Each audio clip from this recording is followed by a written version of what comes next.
Hello, greetings from Colorado Springs. My name is Lance Kohler. I'm the broker-owner of the Cornerstone Real Estate Team.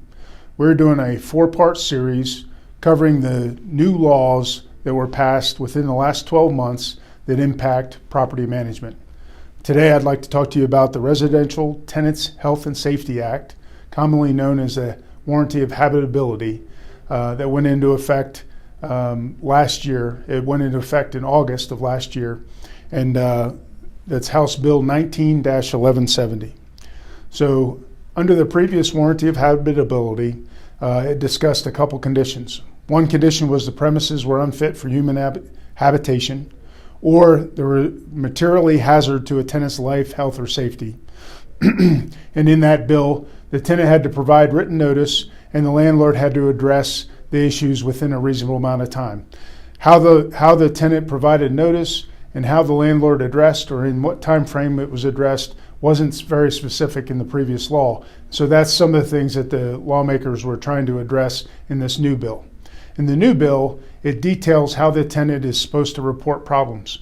Now, this is important for rental property owners, investment property owners, because you should state specifically in your lease how you want the tenant to notify you of habitability issues or issues with the property. So if you don't specify in your lease, whether it's through email or through text or with a phone call or a written letter, if you don't specify how you want to be notified, the tenant can use any methods of communication that you've used previously with the tenant. So in order to make sure that you know when an issue arises or when a issue is reported to you, we recommend you specify that in your lease. The new bill also has a strict timeline on how landlords have to address specific issues. There are penalties if the landlord fails to fix the problems. And they've added a couple conditions. So they've specified appliances, refrigerator, range, and oven are specifically addressed in the new bill. And they also have some very specific steps that must be taken for mold that interferes with health and safety.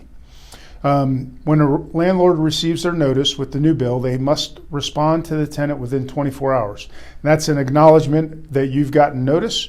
And in that response, you have to acknowledge that you received the issue and let them know that you're working on it and give them a estimate on when remediation will begin and when it'll be completed. There are different timelines specified within the bill, more than we have time to go into in this short video. But depending on the issue, you may have 24 hours to begin remediation. You may have up to 96 hours. And for example, mold is 96 hours, but there's some very specific steps, which we'll cover here in a minute. Mold-specific actions within 96 hours to mitigate the immediate risk.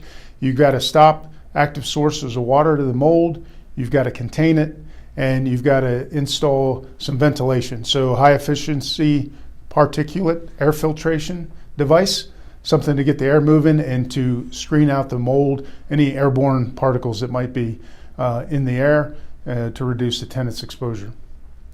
Also in this Warranty of Habitability, the new bill, is that if life, health, or safety is an issue, the tenant has the right to request that they be moved to another unit, out of the unit where there is an issue.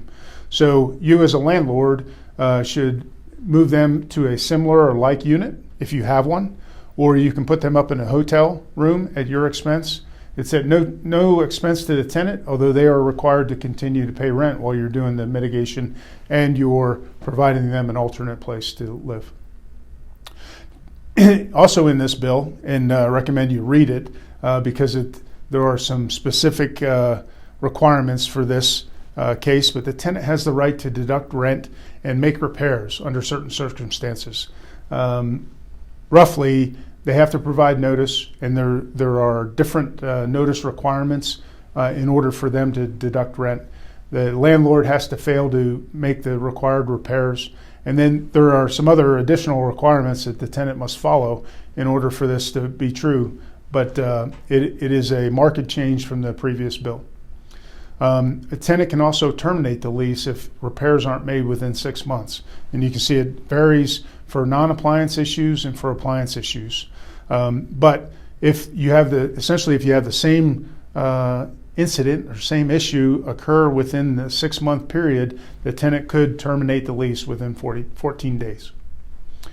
Other requirements that are in this warranty of habitability bill is the landlord must provide the tenant a copy of the lease in paper if they request it. The lease must include a statement indicating the name and address of the landlord or the landlord's representative if you're using a property management company. And you have to provide written notice to the tenant within 1 day if any of that changes, if the landlord changes or the landlord's agent, responsible party, changes.